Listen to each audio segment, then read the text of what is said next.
السلام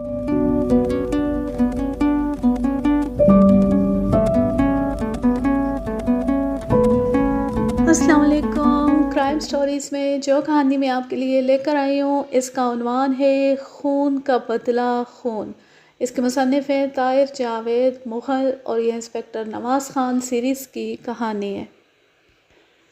قبائلیوں کے اصول، خون کا بدلہ خون کے گرد گھومتی ہوئی ایک سنسنی خیز کہانی، ایک معصوم انسان کی کہانی جو موت کے آگے بھاگ رہا تھا۔ سب رشتے ساتھ چھوڑ گئے تھے، موت اس سے چند قدم کے فاصلے پر تھی کہ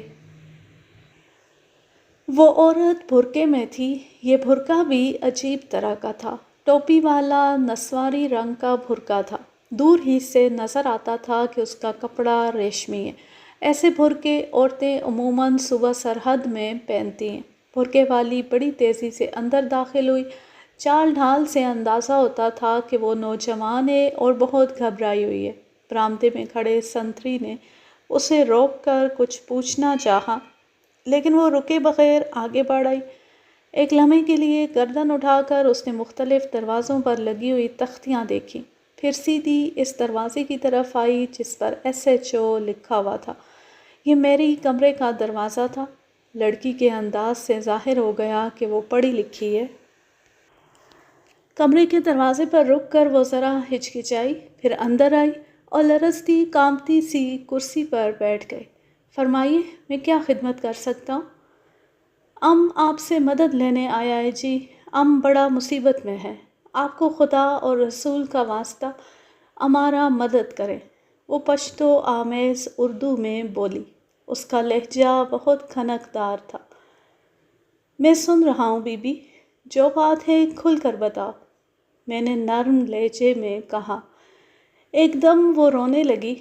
نسواری رنگ کے بھرکے میں جیسے ایک زلزلہ آ گیا۔ وہ اپنی آواز دبانے کی کوشش کر رہی تھی اور جتنی کوشش کر رہی تھی آواز اتنی ہی ظاہر ہو رہی تھی۔ وہ ہچکیاں لیتے ہوئے بولی، انسپکٹر صاحب، ہم کو ایک بات بتائیں، کیا پولیس میں اتنا طاقت نہیں ہے کہ وہ ایک شخص کا زندگی بچا سکے؟ کیا کسی میں اتنا ہمت نہیں کہ ایک مجبور شخص کو مارنے والوں سے چھڑا سکے؟ کیا یہ ملک، یہاں کا حکومت، یہاں کا بڑا بڑا افسر سب بے بس ہے؟ بھرے پورے شہر میں کوئی ایسا نہیں جو قاتلوں کا ہاتھ روک سکے؟ بڑا خوفناک سوال کیا تھا اس برقع پوش عورت نے۔ ایک لمحے کے لیے میں سناٹے میں رہ گیا۔ بی بی، میں یہاں اسی لیے بیٹھا ہوں کہ اپنے علاقے میں کوئی غیر قانونی کام نہ ہونے دوں۔ تم کھل کر بتاؤ کیا مسئلہ ہے، کس شخص کی جان کو خطرہ ہے اور کس طرف سے ہے؟ اگر ہم بتا دیں تو کیا آپ اس کو بچا لے گا؟ بچانے والی اللہ کی ذات ہے بی بی، ہمارا کام کوشش کرنا ہے اور میں وعدہ کرتا ہوں تم سے کہ میں پوری کوشش کروں گا۔ ایسا وعدہ پہلے بھی ایک تھانے دار نے کیا تھا، پھر اس نے 10 روز تک اپنا صورت نہیں دکھایا تھا، چھٹی لے کر چلا گیا تھا وہ۔ بی بی، میں کسی دوسرے کا ذمہ دار نہیں ہوں۔ اگر یہ کیس میرے علاقے کا ہے اور واقعی کوئی غیر قانونی کام ہو رہا ہے تو میں یہ کام ضرور روکوں گا، لیکن تم پہیلیاں نہ بجھواؤ تو بہتر ہے۔ ابھی تک تم نے اپنا نام پتہ بتایا ہے اور نہ ٹھکانہ۔ تم پنجابی تو نہیں لگتی ہو، آخر کہاں سے آئی ہو تم؟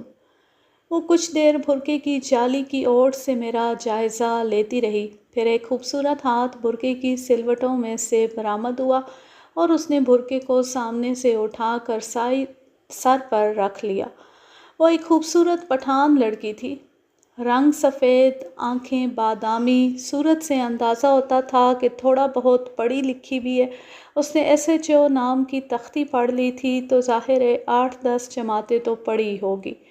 اس نے اپنا چہرہ پورا نہیں کھولا تھا، نصف چہرہ اب بھی بھرکے میں تھا۔ میں نے دیکھا رو رو کر اس کی آنکھیں سوجی ہوئی ہیں۔ وہ عجیب سی آواز میں بولی، ہم لوگ پارا چنار سے آیا ہے، ہمارا والد اور شوہر بھی ساتھ ہے۔ ان کو کچھ پتہ نہیں کہ تھانے میں آیا ہے، وہ تو ایسا سوچ بھی نہیں سکتا ہے۔ اپنے شوہر سے 5 منٹ کا کہہ کر آیا ہے، اگر دیر ہوئی تو وہ ہمارے پیچھے آئے گا، ہم کو ڈھونڈتا پھرے گا، ہم کل کسی وقت آپ کے پاس آئے گا اور سب کچھ آپ کو بتا دے گا۔ وہ ایک بار پھر رونے لگی۔ انسپکٹر صاحب، آپ کو آپ کے بال بچے کا واسطہ ہم پر رحم کرو، ہم بہت بڑا مشکل میں ہے۔ اتفاقاً اس وقت چمبہ سے ایس پی صاحب تھانے کے معائنے پر آ گئے۔ ان کی جیپ تھانے کے گیٹ سے اندر داخل ہوئی تو میں اٹھ کھڑا ہوا۔ میں نے اس پٹھان توشیزہ سے کہا، دیکھو بی بی، جانا نہیں، میں نے تمہارے لیے چائے منگوائی ہے، یہیں بیٹھو، میں ابھی 2 منٹ میں واپس آتا ہوں۔ ایس پی صاحب سے بات کرنے میں مجھے 5-10 منٹ لگ گئے۔ امید نہیں تھی کہ لڑکی اب تک میرا انتظار کر رہی ہوگی۔ میں واپس آیا تو یہ اندازہ درست نکلا، وہ جا چکی تھی۔ اس نے کہا تھا کہ اگلے روز آئے گی، نہیں آئی، اس سے اگلے روز بھی نہیں آئی۔ میں سوچنے لگا، پتہ نہیں کون تھی، دماغ بھی صحیح تھا یا نہیں۔ بعض لوگ بغیر وجہ کے کسی انجانے خوف کا شکار ہو جاتے ہیں، انہیں ڈر ہوتا ہے کہ کوئی انہیں یا ان کے کسی پیارے کو جان سے مار ڈالے گا۔ خاص کر مائیں اپنے بچوں کے بارے میں ایسے وہم کا شکار ہو جاتی ہیں۔ میں نے سوچا شاید یہ بھی کوئی اسی طرح کا کیس ہے۔ اگر لڑکی کا رونا دھونا سچ تھا تو پھر اسے فوراً سے پہلے اپنا مسئلہ بتانا چاہیے تھا، لیکن وہ 5-10 منٹ تک گفتگو کرنے کے باوجود اصل موضوع پر نہیں آئی تھی۔ جب وہ دوسرے روز بھی تھانے نہیں آئی تو ایک دم میرے ذہن سے اس کا خیال نکل گیا۔ یہ کوئی ایک مسئلہ تو نہیں تھا، درجنوں مسائل تھے جنہیں توجہ کی ضرورت تھی۔ اسی طرح 5-6 روز گزر گئے۔ یہ واقعہ جو میں بیان کر رہا ہوں گورداسپور کے ایک نواحی تھانے کا ہے۔ یہ شہر کا کم آباد علاقہ تھا، زیادہ تر آبادی سکھوں کی تھی، 100-150 گھر ہندوؤں اور مسلمانوں کے بھی ہوں گے۔ بلال شاہ ان دنوں میرے ساتھ ہی تھا۔ سردیوں کے دن تھے۔ ایک دن وہ اور میں صحن کی دھوپ میں بیٹھے تھے کہ سرکاری ہسپتال سے ٹیلی فون آ گیا۔ رات پچھلے پہر ایک مریض کو ہسپتال کے ایمرجنسی وارڈ میں داخل کرایا گیا۔ اس کے سینے میں پستول کی گولی لگی تھی۔ گولی نکال دی گئی تھی لیکن مضروب ابھی تک بے ہوش تھا۔ ڈیوٹی پر موجود ڈاکٹر نے حسب دستور پولیس کو اطلاع دے دی تھی تاکہ ہم مضروب کا بیان لے سکیں۔ فوری طور پر جانا ضروری نہیں تھا کیونکہ مریض ابھی تک بے ہوش تھا۔ ویسے بھی میرا ASI ایک تفتیش پر گیا ہوا تھا۔ میرا خیال تھا کہ وہ 10-11 بجے تک آ جائے گا اور میں اسے بھیج دوں گا، لیکن جب وہ 12 بجے بھی نہیں آیا تو مجھے خود جانا پڑا۔ میں ہسپتال کے نگہداشت وارڈ میں پہنچا تو مریض کو خون اور گلوکوز لگا ہوا تھا۔ وہ 45-50 برس کا ایک فربا شخص تھا، خوب گورا چٹا تھا۔ اس کے قریب ایک لڑکی کھڑی تھی، غالباً ڈاکٹر کی نظر بچا کر اندر آ گئی تھی۔ اس نے ٹاسے کی ایک لمبی سی چادر اوڑھ رکھی تھی۔ میری چاپ سن کر وہ جلدی سے گھومی۔ میں اس کی صورت دیکھ کر حیران رہ گیا۔ یہ وہی نسواری بھرکے والی تھی جس سے تھانے میں ملاقات ہوئی تھی۔ مجھے دیکھ کر وہ ایک دم گھبرا گئی اور چادر میں منہ چھپا کر باہر نکل گئی۔ میں نے زخمی کو غور سے دیکھا اور مجھے اندازہ ہوا کہ وہ بھی پٹھان ہے۔ گولی اس کے بائیں کندھے کے قریب لگی تھی۔ زخم زیادہ سنگین نظر نہیں آتا تھا۔ مریض کی حالت ایسی تھی کہ اس سے بیان لیا جا سکتا تھا۔ لڑکی نے بتایا کہ اس کا والد اور شوہر بھی اس کے ساتھ ہیں۔ میرے سامنے لیٹا ہوا شخص بڑی عمر کا تھا، لہٰذا اس کا والد ہی ہو سکتا تھا۔ ہیڈ کانسٹیبل نے کاغذ قلم سنبھال لیا اور میں نے زخمی سے سوال جواب شروع کیے۔ وہ پہلے تو کراہتا اور ہائے ہائے کرتا رہا، لیکن جب میں نے زور دے کر کہا کہ اسے بیان دینا ہی پڑے گا تو اسے مجبوراً زبان کھولنی پڑی۔ اس نے اپنا نام ابراہیم خان بتایا اور یہ بھی بتایا کہ وہ اپنی بیٹی اور داماد کے ساتھ روزگار کی تلاش میں یہاں آیا ہوا ہے۔ اس نے اپنا جو ایڈریس لکھوایا اس سے پتہ چلا کہ وہ کرشن کالونی کے پوسٹ آفس کے باہر 18 نمبر مکان میں رہتا ہے۔ اپنی بیٹی کی طرح وہ بھی ٹوٹی پھوٹی اردو بولتا تھا۔ میرے مختلف سوالوں کے جواب دیتے ہوئے اس نے بتایا کہ پارا چنار کے ایک قریبی گاؤں میں اس کی 3-4 ایکڑ زمین تھی، لیکن پانی نہ ملنے کی وجہ سے فصل زیادہ اچھی نہیں ہوتی تھی۔ ویسے بھی اب وہ زمین کڑوی ہوتی جا رہی تھی، اس لیے اس نے وہ زمین بیچ ڈالی۔ اس کی سب سے چھوٹی بیٹی اور داماد بھی پارا چنار چھوڑنے کا ارادہ رکھتے تھے، لہٰذا وہ ان دونوں کو بھی ساتھ لے آیا۔ اس کا خیال تھا کہ وہ یہاں کوئی مناسب سا کاروبار کر لے گا، ممکن ہے لکڑی کا ٹال ہی کھول لے۔ اس کا داماد کاروبار میں اس کا ہاتھ بٹا سکتا تھا۔ گرداسپور میں وہ 2-3 دفعہ پہلے بھی آ چکا تھا اور یہ اس کا دیکھا بھالا شہر تھا، لہٰذا اس نے گرداسپور میں رہنے کا فیصلہ کیا۔ ابھی صرف 1 مہینہ پہلے انہوں نے کرشن کالونی والا مکان کرائے پر لیا تھا اور اب کاروبار کا سوچ رہے تھے۔ ابراہیم خان نے اپنے پشتو آمیز لہجے میں بتایا، چند دن سے میں اور میرا داماد گل حسن پراپرٹی کا کام کرنے والوں سے مل رہے تھے۔ شاید اسی سے کسی نے اندازہ لگا لیا کہ ہمارے پاس پیسہ ہے۔ کل رات کوئی چور اچکا گھر میں گھس آیا۔ اس نے میرے سر پر پستول تان کر مجھ سے صندوق کی چابیاں مانگی۔ میں نے انکار کیا۔ وہ مجھ سے گتھم گتھا ہو گیا۔ اسی دوران گولی چل گئی۔ میں زخم کھا کر اپنی چارپائی پر گر گیا۔ وہ جس کھڑکی میں سے آیا تھا اسی سے کود کر بھاگ گیا۔ میں چند روز پہلے ابراہیم خان کی بیٹی سے نہ ملا ہوتا تو بھی میرے لیے اس بیان پر آنکھیں بند کر کے یقین کرنا ممکن نہیں تھا، اور اب تو میں یقین سے کہہ سکتا تھا کہ اس بیان میں سچ برائے نام ہی ہے۔ ابراہیم اصل بات چھپا رہا تھا۔ اسے کسی چور اچکے کے ہاتھوں گولی نہیں لگی تھی، اسے کسی اور شخص نے نشانہ بنایا تھا، اور عین ممکن تھا کہ جان سے مارنے کے لیے نشانہ بنایا ہو۔ یہ کوئی بہت گہرا چکر تھا۔ میرے کانوں میں ابراہیم کی روتی بلکتی بیٹی کے الفاظ گونجنے لگے، کیا پولیس میں اتنی طاقت نہیں کہ وہ ایک شخص کا زندگی بچا سکے؟ کیا کسی میں اتنا ہمت نہیں کہ ایک مجبور شخص کو مارنے والوں سے چھڑا سکے؟ آخر اس روز لڑکی نے کس کا ذکر کیا تھا؟ عین ممکن تھا کہ وہ اس کا باپ ہی ہو۔ لڑکی کے خوف کے عین مطابق قاتل نے ابراہیم کی جان لینے کی کوشش کی ہو۔ اس معاملے پر لڑکی روشنی ڈال سکتی تھی۔ ویسے بھی مریض سے پوچھ گچھ کر کے اس کو تنگ کرنا مناسب نہیں تھا۔ میں ابراہیم کو اس کے حال پر چھوڑ کر وارڈ سے باہر آ گیا۔ یہاں بینچوں اور فرش پر کپڑے بچھا کر اکا دکا افراد بیٹھے تھے، لیکن وہ لڑکی کہیں دکھائی نہیں دے رہی تھی۔ میں نے دوسرے چہروں پر غور کیا، ان میں سے کوئی بھی پٹھان نظر نہیں آیا۔ مجھے خطرہ پیدا ہوا کہ کہیں لڑکی پھر ہاتھ سے نہ نکل جائے۔ میں نے ہیڈ کانسٹیبل کو تو وہیں ابراہیم خان کے پہرے پر چھوڑا اور خود جیپ پر سوار ہو کر کرشن کالونی پہنچ گیا۔ مکان کا پورا ایڈریس میری جیب میں موجود تھا اور مجھے امید تھی کہ لڑکی اسپتال سے سیدھی اپنے گھر ہی آئی ہوگی، لیکن جب میں ابراہیم کے بتائے ایڈریس پر پہنچا تو تمام اندازے غلط ثابت ہوئے۔ ابراہیم خان کے پڑوسیوں سے پتہ چلا کہ رات والے واقعے کے بعد سے ابراہیم کے گھر تالا لگا ہوا ہے، نہ اس کی بیٹی نظر آئی ہے اور نہ داماد۔ میں نے پڑوسیوں سے پوچھ گچھ کی تو ان سے پتہ چلا کہ ابراہیم خان نے قریباً 1 مہینہ پہلے یہ مکان کرائے پر لیا تھا۔ ابراہیم کا داماد گل حسن اونچا لمبا خوبرو نوجوان تھا، لیکن معلوم نہیں کیا بات تھی کہ وہ زیادہ وقت گھر ہی میں رہتا تھا۔ خود ابراہیم بھی گھر سے زیادہ نہیں نکلتا تھا۔ اس کا کہنا تھا کہ وہ یہاں کوئی کاروبار کرنا چاہتا ہے، پراپرٹی ڈیلروں سے مل کر زمین وغیرہ بھی دیکھ رہا تھا۔ یہ لوگ شریف ہونے کے باوجود پہلے دن سے ہی کچھ پراسرار سے نظر آ رہے تھے۔ محلے داروں میں ایک خیال یہ بھی تھا کہ شاید پیچھے ان لوگوں کی کوئی دشمنی ہے جس کی وجہ سے وہ یہاں آ گئے۔ ابراہیم کے مکان کے ساتھ ہی ایک درزی محمد سلیم کا گھر تھا۔ محمد سلیم نے بتایا کہ کل رات 2-2:30 بجے کے قریب چوکیدار نے پستول چلنے کی آواز سنی۔ اوپر نیچے 3 فائر کیے گئے۔ چوکیدار بھاگ کر یہاں پہنچا۔ اس دوران میں بھی باہر نکل آیا۔ گھر کے اندر سے ابراہیم کی بیٹی کے رونے چلانے کی آوازیں آ رہی تھیں۔ ہم نے بند دروازے پر کئی بار دستک دی۔ آخر ابراہیم کے داماد گل حسن نے دروازہ کھولا اور ہمیں اندر لے گیا۔ گل حسن کے اپنے ہاتھوں پر بھی خون لگا تھا اور اس کے کندھے پر مٹی لگی تھی، جس سے اندازہ ہوتا تھا کہ وہ بھی کہیں گرا ہے۔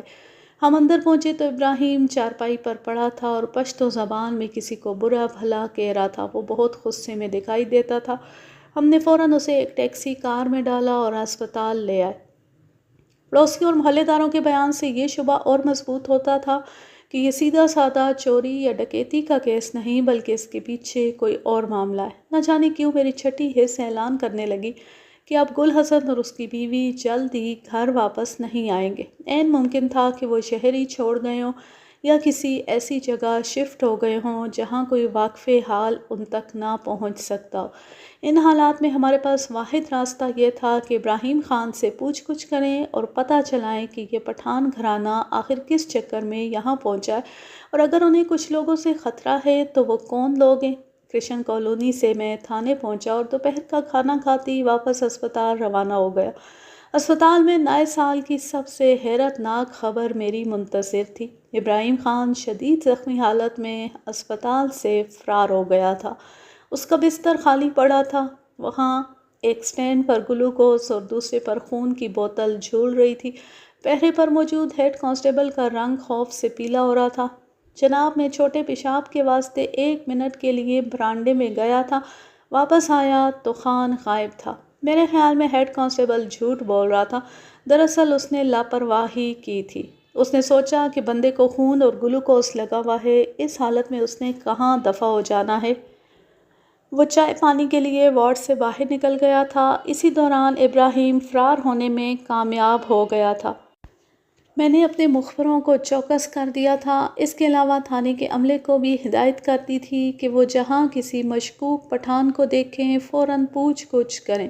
کوئی اور تھانے دار ہوتا تو ابراہیم کے فرار ہونے کے بعد شکر کرتا کہ مصیبت سر سے ٹلی، لیکن میرے اندر جو تجسس جاگ چکا تھا وہ مجھے بے چین کیے ہوئے تھا۔ میں جاننا چاہتا تھا کہ وہ کیا خوف ہے جو ابراہیم اور اس کے اہل خانہ کو یوں بھگائے پھرتا ہے۔ ممکن تھا کہ اس خوف کا پتہ چل جاتا تو میں قیمتی جان بچانے میں کامیاب ہو جاتا۔ 8-10 روز گزر گئے لیکن ابراہیم یا اس کی بیٹی اور داماد کا کوئی پتہ نہیں چلا۔ ان میں سے کوئی وہ سامان لینے بھی نہیں آیا جو کرائے کے مکان میں پڑا رہ گیا۔ بے شک یہ سامان زیادہ نہیں تھا مگر سامان تو تھا۔ اس کے علاوہ 800-900 روپیہ پیشگی رقم بھی تھی جو انہوں نے مالک مکان کو دے رکھی تھی۔ ایک روز میں نے مکان کا تالا کھلوا کر ابراہیم کا چھوڑا ہوا سامان دیکھا۔ یہ کل 2 صندوق تھے۔ اس کے علاوہ کھانے کے ضروری برتن اور 1-2 لحاف تھے۔ یہ چیزیں ان لوگوں نے گرداسپور پہنچنے کے بعد خریدی تھی۔ میں نے صندوق کھلوا کر دیکھے۔ ایک صندوق میں زنانہ کپڑے تھے، 5-6 جوڑے رہے ہوں گے، لیکن سب کے سب قیمتی تھے۔ کپڑوں کو دیکھتی اندازہ ہو جاتا تھا کہ یہ ابراہیم کی بیٹی کے ہیں اور چند ماہ یا چند ہفتے پہلے ہی اس کی شادی ہوئی ہے۔ دوسرے صندوق میں داماد اور سسر کے نئے اور پرانے کپڑے تھے۔ اس کے علاوہ ایک کولٹ 45 پستول کی چند گولیاں اور 2 میگزین بھی کپڑوں کی تہوں سے برآمد ہوئے۔ تلاشی کے باوجود پستول کہیں نظر نہیں آیا۔ جیسا کہ بعد میں پتہ چلا، مکان چھوڑتے وقت گل حسن پستول اور ایک کاربین اپنے ساتھ لے گیا تھا۔ چند روز بعد بلال شاہ کا پروگرام امرتسر جانے کا بن گیا۔ اس کی بیوی روٹھ کر میکے گئی ہوئی تھی اور بلال شاہ نے اسے منا کر واپس لانا تھا۔ کوئی گڑبڑ ہو گئی تھی میاں بیوی میں۔ جھگڑے کے آغاز کا تو مجھے علم نہیں تھا مگر انجام کی ضرور خبر تھی۔ یقینی بات تھی کہ اب 1.5-2 مہینے بلال شاہ بہت بھلے مانسوں کی طرح گزارے گا۔ رات کو جلدی گھر جائے گا، صبح جلدی اٹھے گا، دودھ دہی کی دکان پر کم جائے گا اور گھر میں خرچہ وغیرہ دیا کرے گا۔ اس کے علاوہ اس 1.5-2 مہینے میں جو سب سے خاص بات ہونی تھی وہ یہ تھی کہ بلال شاہ کے گھر میں نئے مہمان کی آمد کی بنیاد پڑ جانی تھی۔ یہ بالکل پکی بات تھی کیونکہ پچھلے 8-10 برسوں میں یہی کچھ ہو رہا تھا۔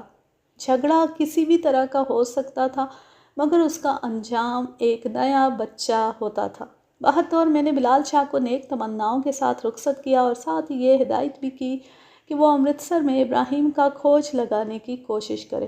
اگر ابراہیم گرداسپور سے نکل چکا تھا تو اس بات کا روشن امکان تھا کہ وہ قریب ترین شہر امرتسر میں پہنچنے کی کوشش کرے گا۔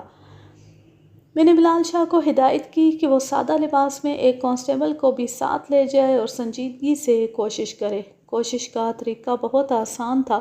ابراہیم زخمی تھا اور عین ممکن تھا کہ وہ طبی امداد کے لیے کسی پرائیویٹ کلینک یا دواخانے میں پہنچے۔ ایسی جگہوں سے اس کے بارے میں معلومات حاصل ہو سکتی تھیں۔ میں نے امرتسر کے تالاب میں جو بلال شاہ والی کنڈی پھینکی تھی وہ بڑی کامیاب ثابت ہوئی۔ صرف 48 گھنٹے بعد بلال شاہ نے آ کر مجھے اطلاع دی کہ وہ کامیاب ہو گیا ہے۔ پہلے تو میں سمجھا کہ وہ بیوی کو منا کر لے آیا ہے اور اس کو کامیابی کہہ رہا ہے، لیکن جب اس نے بتایا کہ ابراہیم کا کھوج مل گیا ہے تو میں ششدر رہ گیا۔ خان صاحب، میری گھر والی جیسی بھی ہے بڑی بھاگوان۔ اس سے ملنے گیا اور دیکھیے کتنی جلدی قسمت نے ساتھ دیا۔ بھاگوان نہ ہوتی تو تمہارے جیسا شوہر کیسے ملتا؟ مل جاتا کوئی نکھٹو، اپنی پیٹ پر ہاتھ پھیرنے والا اور ٹوکرا بھر بچوں کو فاقے کرانے والا۔ بلال شاہ نے چونک کر میری طرف دیکھا، لیکن جب چہرے پر گہری سنجیدگی دیکھی تو اس کی تسلی ہو گئی کہ میں مذاق نہیں کر رہا۔ کہنے لگا، بس جی، ہم نے 5-6 کلینک ہی دیکھے تھے کہ میری نگاہ نسواری بھرکے پر پڑ گئی۔ بھلا اس بھرکے کو میں کیسے بھول سکتا تھا؟ اس کے ساتھ ایک دوہرے بدن کا بندہ تھا۔ اس نے منہ سر کمبل میں لپیٹ رکھا تھا، بالکل آہستہ آہستہ چل رہا تھا جیسے بخار چڑھا ہوا ہو۔ وہ دونوں گلاب سنگھ ڈسپنسری سے نکل کر بس سٹاپ کی طرف جا رہے تھے۔ میں نے اندازہ لگا لیا کہ کمبل والا ابراہیم خان ہے۔ تھوڑی دیر بعد میں نے اس کی شکل بھی دیکھ لی۔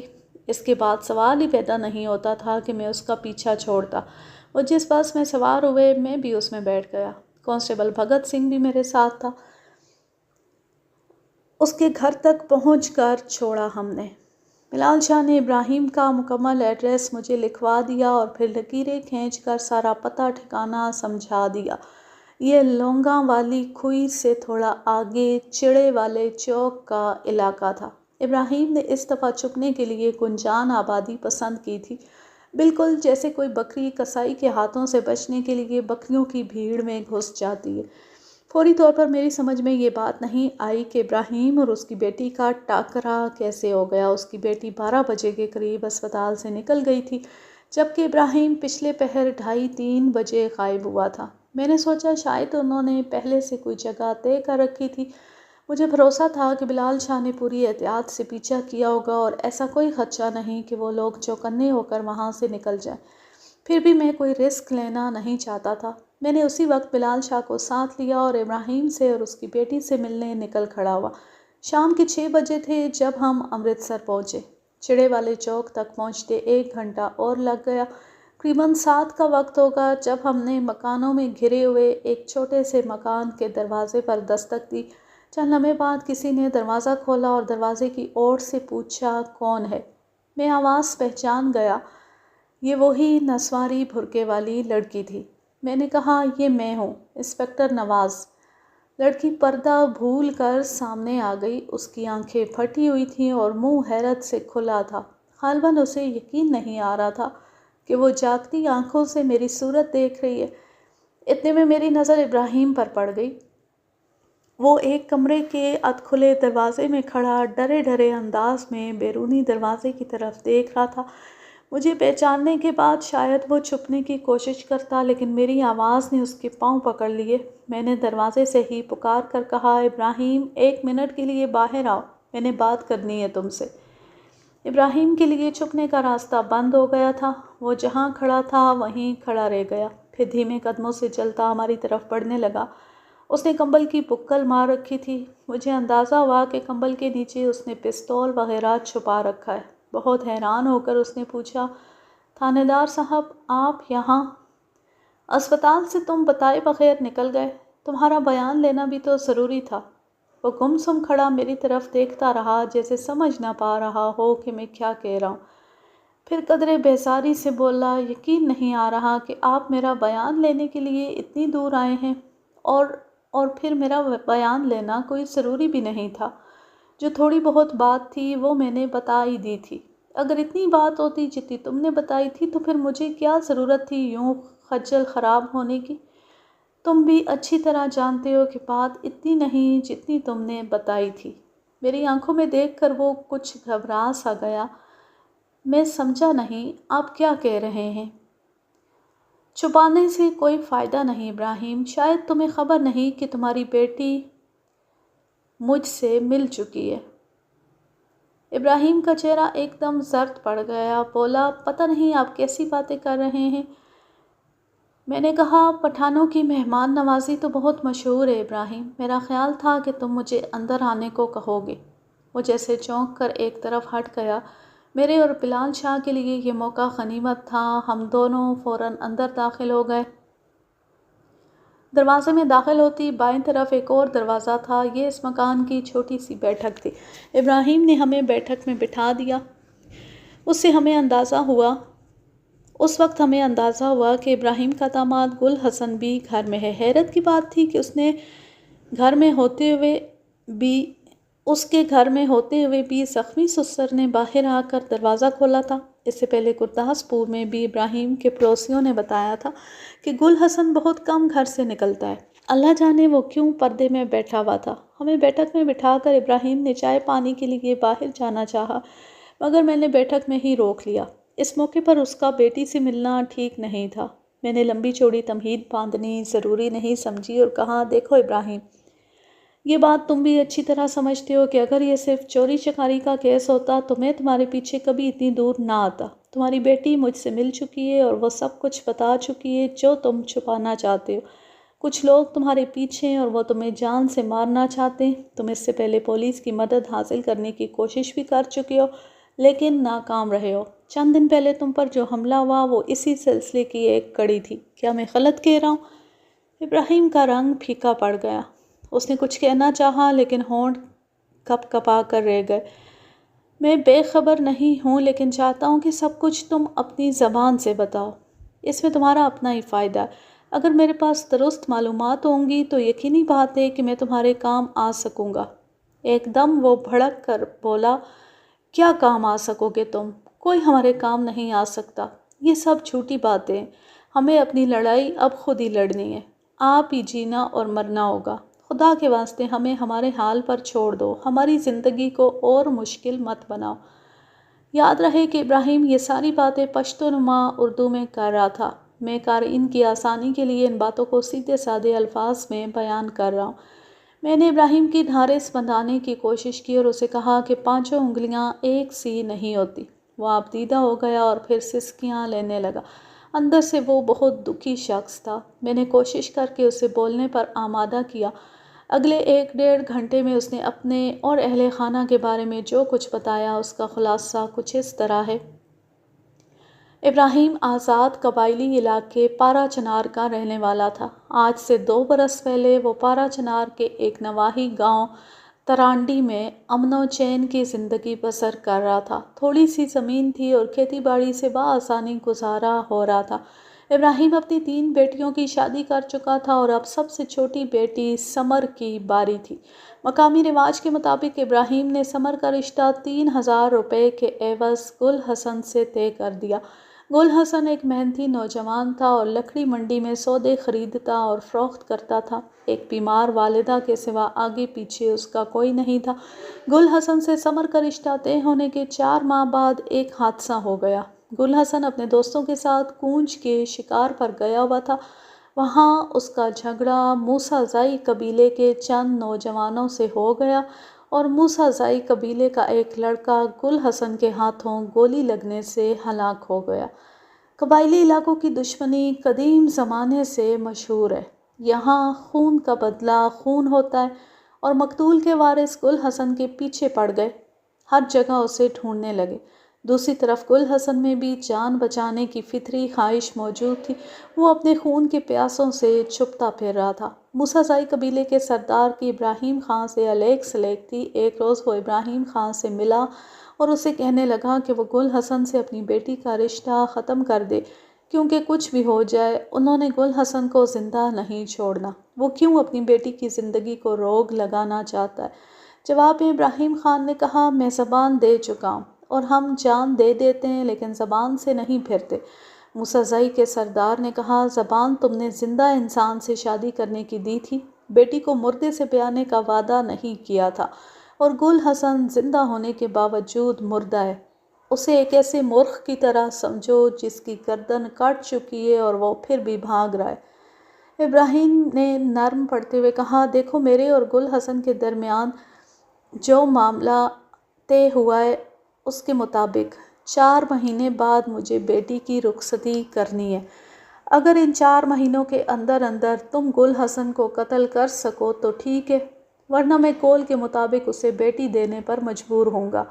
موسیٰ زائی سردار نے کہا، 4 مہینے تو بہت ہے، ہم اس سے پہلے اس کا قصہ پاک کر دیں گے۔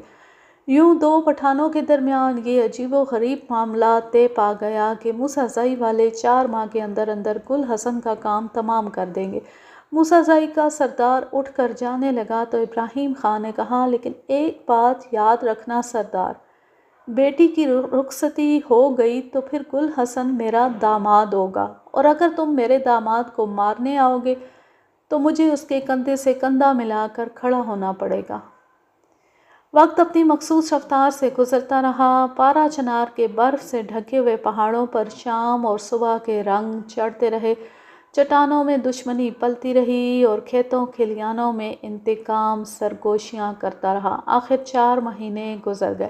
کوشش کے باوجود موسیٰ زئی والے گل حسن کو قتل نہیں کر سکے، اور بہار کی ایک چمکتی دمکتی خوشگوار صبح کو بڑی خاموشی کے ساتھ ثمر گل حسن کی دلہن بن گئی۔ وہ اسے بیاہ کر اپنے گاؤں مشک خیل لے گیا۔ اسی دوران مقتول لڑکے کا ایک بھائی جو مزدوری کے سلسلے میں رنگون گیا ہوا تھا وہاں سے واپس آ گیا، اور گل حسن کو قتل کرنے کی کوششوں میں نئے سرے سے جان پڑ گئی۔ پہلے تو گل حسن کا کوئی والی وارث نہیں تھا، لیکن اب ابراہیم خان کا داماد بننے کے بعد اسے بھی ایک گھرانے کی حمایت مل گئی تھی۔ اپنے اعلان کے مطابق ابراہیم خان خم ٹھونک کر میدان میں آ گیا اور داماد کی حمایت کرنے لگا۔ دشمنی اور انتقام کی یہ آنکھ مچولی جاری رہی۔ پہلے گل حسن پر ایک عرس میں فائرنگ کی گئی، پھر گاؤں کے راستے میں اسے قتل کرنے کی ناکام کوشش ہوئی۔ آخر عید کے موقع پر موسیٰ زئی قبیلے کے 4 جوان بھرکے پہن کر مشک خیل پہنچے، اور انہوں نے اندھا دھند فائرنگ کر کے ابراہیم خان کے 2 بھائیوں اور گل حسن کی والدہ سمیت 5 افراد قتل کر دیے۔ گل حسن اس خوفناک قاتلانہ حملے میں معجزانہ طور پر بچ گیا۔ موسیٰ زئی کے قاتلوں کو چونکہ علاقے کے ایک بہت بااثر ملک کی حمایت بھی حاصل ہو گئی تھی، لہٰذا ابراہیم ایک دم تنہا اور بے آسرا رہ گیا، لیکن وہ بزدل نہیں تھا۔ اس نے قول دیا تھا کہ وہ اپنے داماد کی حفاظت کرے گا، اور اس قول کی خاطر اپنی جان دینا اس کے لیے چنداں مشکل نہیں تھا۔ دشمن زور مار رہا تھا اور گل حسن کی زندگی کا ٹمٹماتا چراغ کسی بھی وقت بجھ سکتا تھا۔ ابراہیم خان بڑی رازداری سے اپنی زمین اونے پونے بیچی اور بیٹی اور داماد کو لے کر راتوں رات پارا چنار سے نکل آیا۔ کرم ایجنسی میں اسے کوئی ایسی جگہ نظر نہیں آ رہی تھی جہاں وہ اپنے دشمنوں سے محفوظ رہتا۔ اس نے کہیں دور جانے کا فیصلہ کیا اور پارا چنار سے سینکڑوں میل دور کپور تھلہ کے چھوٹے سے قصبے میں پہنچ گیا۔ کپور تھلہ میں وہ قریباً 2 مہینے ایک کرائے کے مکان میں رہا۔ وہاں سے وہ گرداسپور آ گیا۔ اس نے کرشن کالونی میں ایک مکان کرائے پر لے لیا اور ایک دوسرا مکان امرتسر کے چڑے والے چوک میں خرید لیا۔ دراصل وہ محسوس کر رہا تھا کہ کچھ مشکوک افراد اس کے ارد گرد گھوم رہے ہیں، اور وطن سے کئی 100 میل دور آ کر بھی اس کا داماد اور بیٹی دشمنوں سے محفوظ نہیں۔ پھر جلد ہی اس کے بدترین خدشات حقیقت کا روپ دھار گئے۔ گل حسن کے خون کے پیاسے ان کی بو سونگھتے ہوئے گرداسپور تک بھی پہنچ چکے تھے۔ معلوم نہیں یہ کھوج انہوں نے کیوں کر اور کیسے لگایا تھا، مگر جو حقیقت تھی اسے جھٹلایا نہیں جا سکتا تھا۔ وہ گرداسپور میں موجود تھے اور ابراہیم خان نے انہیں خود اپنی آنکھوں سے دیکھا تھا۔ ان کی دید ابراہیم اور ثمر کے لیے ایک انتہائی دہشت ناک تجربہ تھی۔ جو دشمن ان کا کھوج لگا کر اتنی دور آ سکتا تھا وہ سب کچھ کر سکتا تھا۔ ثمر کو یقین ہونے لگا کہ دشمن عنقریب اس کا سہاگ اجاڑ دیں گے۔ صدمے سے لاچار ہو کر وہ تھانے پہنچ گئی اور رو رو کر مجھے اپنا حال دل سنایا، لیکن اس نے ساری باتیں کھول کر نہیں بتائیں۔ وہ کشمکش میں تھی۔ باپ نے اسے سختی سے منع کر رکھا تھا کہ وہ کسی سے اس بات کا ذکر نہیں کرے گی، اور پولیس سے تو بالکل بھی نہیں۔ اس کا خیال تھا کہ پولیس بیچ میں آ گئی تو گل حسن کے دشمنوں کا کام اور آسان ہو جائے گا۔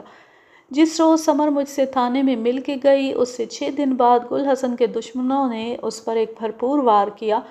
رات کے وقت 2 مسلح قبائلی ابراہیم کے گھر میں گھس آئے۔ شاید وہ بڑی خاموشی سے گل حسن کا گلا کاٹ کر چلے جاتے، لیکن ابراہیم ایک بار پھر ہوشیار تھا۔ وہ کسی چوکس محافظ کی طرح جاگ رہا تھا، لہٰذا حملہ آوروں کو زبردست مزاحمت کا سامنا کرنا پڑا۔ ابراہیم نے گل حسن کو حملہ آوروں سے دور رکھنے کے لیے اس کے کمرے کو باہر سے کنڈی چڑھا دی۔ گل حسن اور سمر اندر سے دروازہ پیٹتے رہے جبکہ ابراہیم باہر حملہ آوروں سے گتھم گتا رہا۔ اتفاقاً ابراہیم کے اڑوس پڑوس والے بھی جلد جاگ گئے اور حملہ آوروں کو بھاگنا پڑا، تاہم وہ جاتے جاتے بھی ابراہیم کو گولی مار گئے۔ ابراہیم زخمی ہو کر ہسپتال پہنچ گیا۔ ہسپتال جانے سے پہلے اس نے داماد اور بیٹی کو ہدایت کر دی تھی کہ وہ فوراً امرتسر والے مکان میں چلے جائیں۔ وہ مکان اس نے کسی ایسی ہنگامی ضرورت کے لیے خرید رکھا تھا۔ بعد میں ابراہیم خود بھی ہسپتال سے فرار ہو کر امرتسر پہنچ گیا۔ میں حیران تھا کہ ابراہیم اور گل حسن دوبارہ کیسے اکٹھے ہو گئے۔ مجھے معلوم نہیں تھا کہ انہوں نے پہلے سے امرتسر میں ایک مکان خرید رکھا ہے۔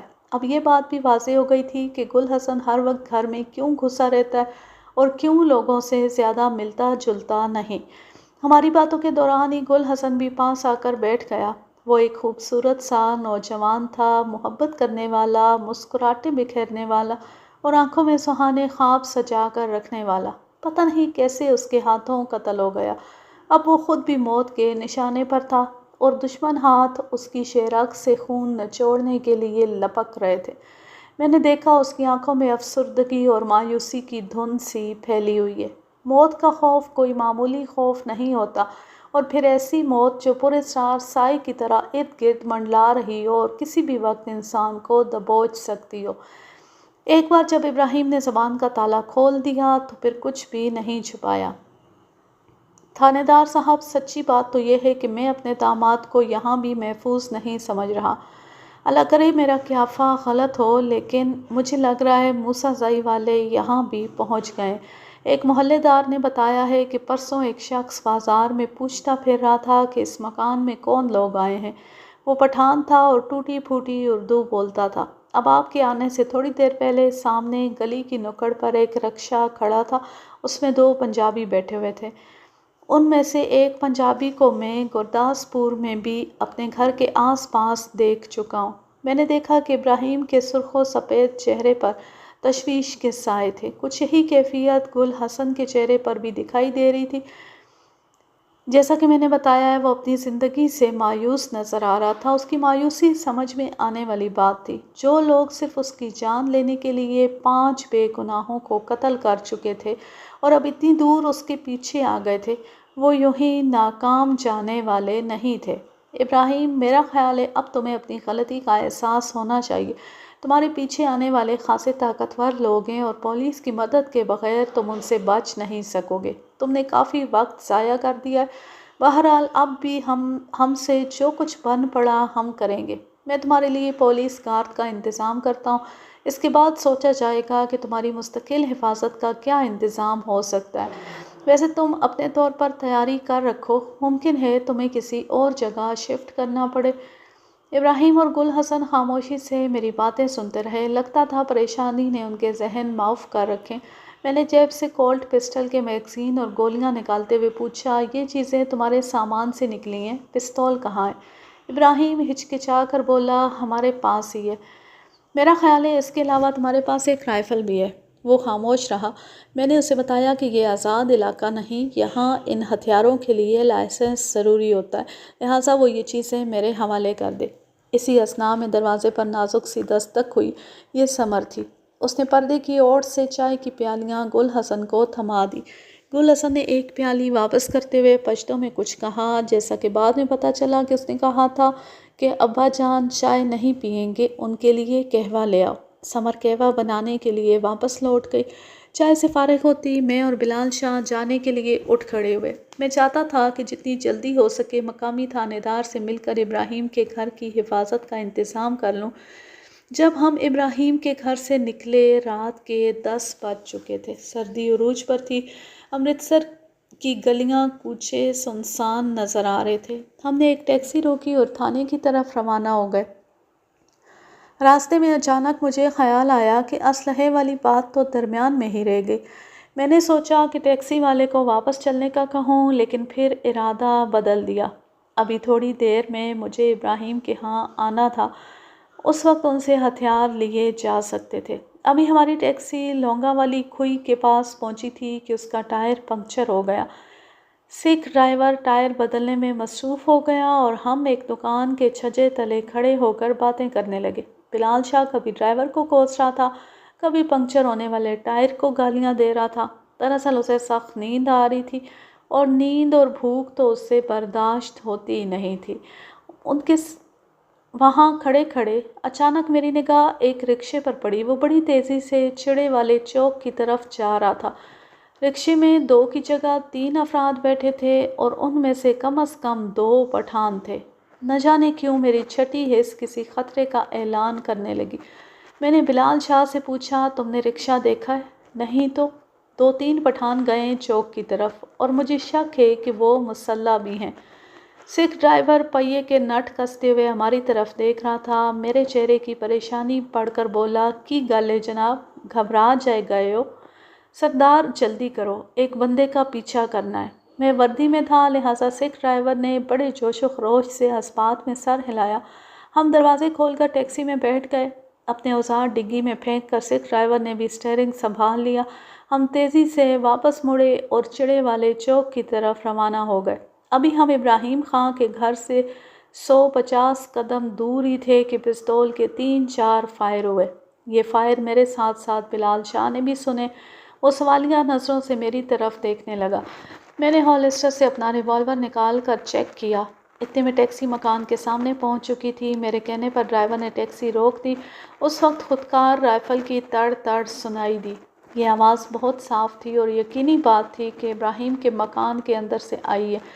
میں نے دیکھا کچھ راہگیر دوڑ کر مکان کے ادکھلے دروازے کی طرف جا رہے ہیں۔ پھر مجھے وہ رکشہ بھی نظر آ گیا جو چند منٹ پہلے میں نے لونگا والی کھوئی پر دیکھا تھا۔ اب شک و شبے کی کوئی گنجائش نہیں تھی۔ ابراہیم کے مکان میں کوئی گڑبڑ ہو چکی تھی۔ میں اور بلال شاہ تیزی سے باہر نکلے۔ میں نے بلال شاہ کو دروازے پر کھڑے رہنے کا اشارہ کیا اور خود ریوالور ہاتھ میں لیے اندر داخل ہوا۔ میں تاریکی میں تھا اور بالکل دیوار کے ساتھ چپکا ہوا تھا۔ مکان میں ایک چھوٹی سی گیلری بھی تھی۔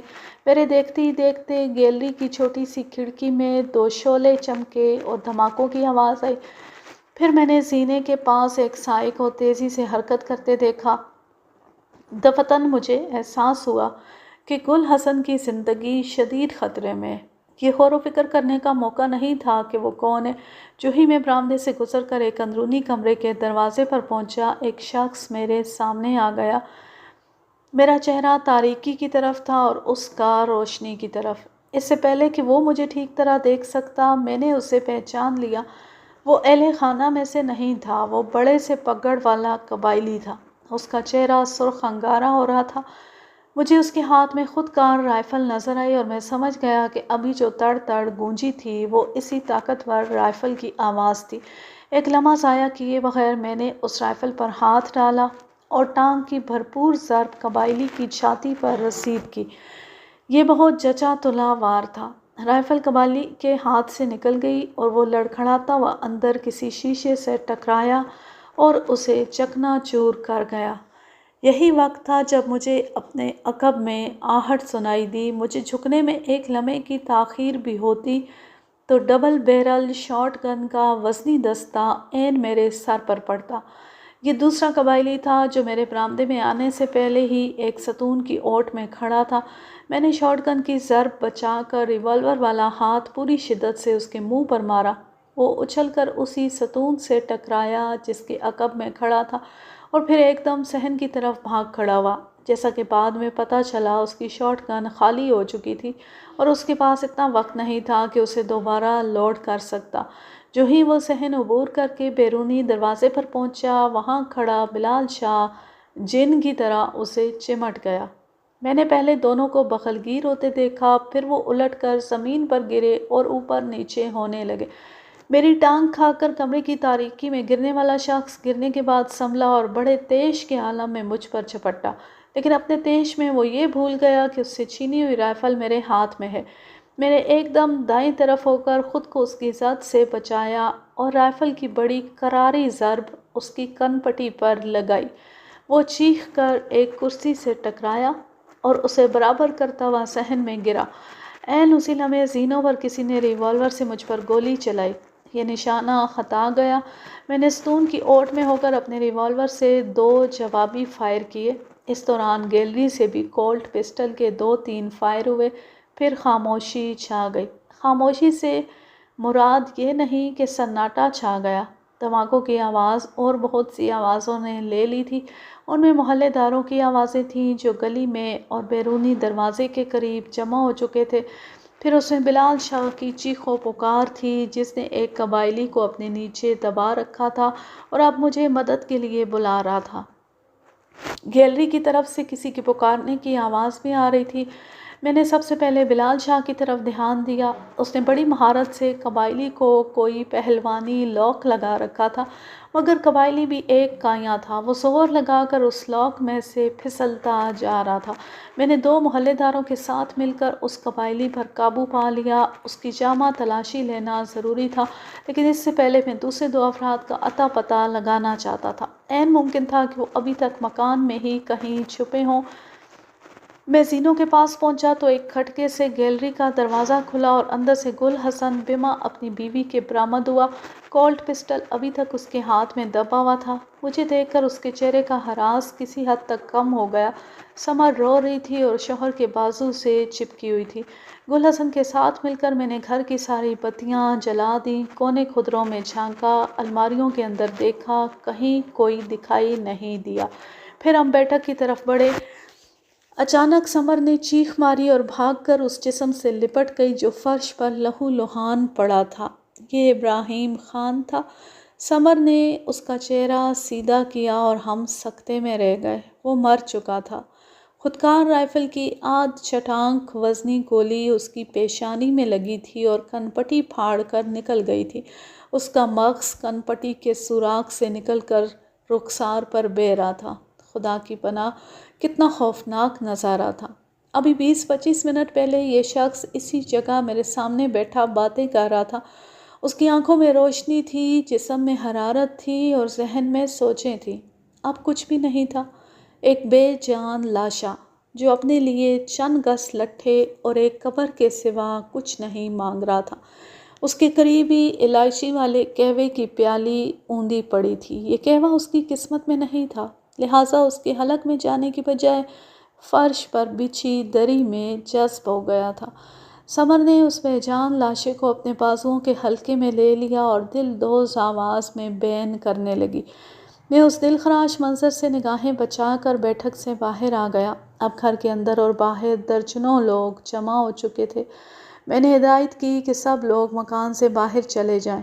لوگ باہر نکل گئے تو ہم نے گرفتار شدہ قبائلی کی جامع تلاشی لی۔ اس کے لباس سے ایک خنجر برآمد ہوا۔ اس کے علاوہ اس کے پیٹ سے کارتوسوں والی ایک پیٹی بھی بندھی ہوئی تھی۔ میں نے ایک قریبی گھر سے مقامی تھانے میں فون کر دیا تاکہ متعلقہ تھانے دار موقع پر پہنچ جائے۔ پورے گھر میں گولیوں اور کارتوسوں کے خول بکھرے ہوئے تھے۔ اندازہ ہوتا تھا کہ 3-4 منٹ تک کھلم کھلا فائرنگ ہوئی تھی۔ میں ابراہیم اور گل حسن سے ہتھیار لیے بغیر تھانے روانہ ہو گیا تھا۔ اگر میں یہ غلطی نہ کرتا تو شاید ابراہیم کے ساتھ ساتھ گل حسن اور ثمر کی لاشیں بھی اس چھت تلے موجود ہوتیں۔ ان کے پاس ہتھیار تھے، اس لیے وہ اپنا دفاع کرنے میں کامیاب رہے تھے۔ گل حسن نے بیان دیتے ہوئے کہا، میں ابراہیم خان کے پاس بیٹھا باتیں کر رہا تھا۔ اتنے میں ثمر نے آواز دی۔ وہ گیلری میں اپنی چارپائی پر لیٹی تھی۔ اس نے کہا کہ اس کا دل ڈوب رہا ہے۔ جب سے چچا ابراہیم حملے میں زخمی ہوئے تھے، ثمر ایک رات کے لیے بھی چین سے نہیں سو سکی تھی۔ ساری رات کمرے میں چکراتی رہتی تھی یا مصلح بچھا کر نفل وغیرہ پڑھنے لگتی تھی۔ 3-4 مرتبہ اسے دل ڈوبنے کی شکایت بھی ہو چکی ہے۔ میں اس کے پاس بیٹھ کر ہتھیلیوں کی مالش وغیرہ کرنے لگا۔ اتنے میں نیچے فائرنگ ہو گئی۔ میرے دل نے گواہی دی کہ حملہ آوروں نے میرے سسر کو زندہ نہیں چھوڑا۔ میرے پاس بھرا ہوا پستول تھا۔ میں نے گیلری کا دروازہ اندر سے بند کیا اور حملہ آوروں کی فائرنگ کا جواب فائرنگ سے دینے لگا۔ گل حسن کے علاوہ ہم نے چوکیدار سمیت 5-6 افراد کے بیان قلم بند کیے، جائے واردات کی تصویریں وغیرہ بنائیں اور مقتول کی لاش پوسٹ مارٹم کے لیے اسپتال روانہ کر دی۔ بعد ازاں ہم نے گل حسن کا پستول اور ابراہیم کی کاربین رائفل بھی قبضے میں لے لی اور تھانے آ گئے۔ دن چڑھنے تک اس سنسنی خیز قتل اور پولیس مقابلے کی خبر پورے امرتسر میں پھیل گئی۔ ہر کوئی یہ جاننے کے لیے بے قرار نظر آنے لگا کہ آزاد علاقے سے آنے والے قبائلی خودکار ہتھیاروں سے لیس ہو کر امرتسر کے چڑے والے چوک تک کیسے پہنچے اور کیسے ایک شخص کو قتل کرنے میں کامیاب ہوئے۔ اس قتل کے مجرموں تک پہنچنے کے لیے ہمارے پاس واحد سراغ وہ گرفتار شدہ قبائلی تھا جسے امرتسر کے مرکزی تھانے میں رکھا گیا تھا۔ اس کی عمر 40 سال کے قریب تھی۔ اس نے اپنا نام نصیب خان بتایا اور کہا کہ وہ ہر لاچی کی لکڑی منڈی میں پانڈی کا کام کرتا ہے۔ نصیب خان ایک خر دماغ اور جوشیلا شخص تھا۔ وہ ٹوٹی پھوٹی اردو بولتا تھا۔ اس نے سینے پر ہاتھ مار کر کہا، پٹھان کا بچہ ہے، اپنے دشمن کا پیچھا قبر کی دیوار تک کرتا ہے۔ ابراہیم خان کے داماد کو چھوڑے گا نہیں۔ گرفتار ہو گیا تو کیا ہوا؟ 150 آدمی بھی پکڑا جائے تو کیا ہوگا؟ جب تک موسیٰ زئی کا ایک مرد بھی جیل اور قبر سے باہر ہے، گل حسن کو زندہ نہیں سمجھ سکتا۔ یہ پولیس مولیس تو رہا ایک طرف، قسم کھاتا ہے کہ فرنگی فوجی بھی کوشش کرے تو گل حسن کا جان نہیں بخشوا سکتا۔ اس نے ہمارا قبیلے کا بے گناہ آدمی مارا ہے اور وہ بھی زمین کے اوپر نہیں چلے گا۔ بڑے ٹیڑھے قسم کے لوگوں سے ہمارا واسطہ پڑا تھا۔ ہندو انسپکٹر جگجیون رام کے تو پسینے چھوٹنے لگے۔ کہنے لگا، نواز خان، میں بھگوان کے بعد کسی سے ڈرتا ہوں تو ان قبائلی قاتلوں سے۔ جس کے پیچھے پڑ جائیں اسے تو چھوڑتے ہی نہیں، اسے بچانے والے کو بھی ٹھنڈا کر کے دم لیتے ہیں۔ نہ ان کے دماغوں میں بدھی ہوتی ہے، نہ چمڑی میں خوف۔ جو خر دماغ موت سے ہی نہ ڈرے، اسے حوالات بھلا کیا ڈرائے گی۔ پھر وہ مجھے ایک واقعہ سنانے لگا کہ کس طرح زیارت میں چند بلوچیوں نے ایک لڑکی لڑکے سمیت پولیس کے 4 اہلکاروں کو جلا کر راکھ کر دیا تھا۔ جگجیون اس واقعے کا نہ صرف چشمدید گواہ تھا بلکہ خود بھی بڑی مشکل سے جان بچا کر وہاں سے بھاگا تھا۔ اس نے بیڑی سلگاتے ہوئے کہا، نواز خان، میں تو ایک نتیجے پر پہنچا ہوں۔ یہ لوگ اب اس لڑکے کو چھوڑیں گے نہیں۔ اس نے اب مرنا ہی مرنا ہے۔ ہم خواہ مخواہ اپنا وقت ضائع کریں گے اور اپنی جان خطرے میں ڈالیں گے۔ ہاں، ہم یہ کر سکتے ہیں کہ یہ قتل ہمارے علاقے میں نہ ہو۔ یہ کام کچھ ایسا مشکل نہیں۔ لڑکے کو چڑے والا چوک چھوڑنے پر مجبور کیا جا سکتا ہے، بلکہ مجبور کرنے کی بھی ضرورت نہیں۔ ہم نے اسے زبردستی نہ روکا تو وہ اگلے 20-24 گھنٹے میں خود ہی مکان چھوڑ جائے گا۔ جیون رام، یہ تو کوئی بات نہ ہوئی۔ ہم سب کچھ جانتے بوجھتے آنکھیں کیسے بند کر لیں؟ ٹھیک ہے کہ مجرم طاقتور ہیں اور ان کے پاس قبائلی طاقت ہے، لیکن ہیں تو وہ مجرم۔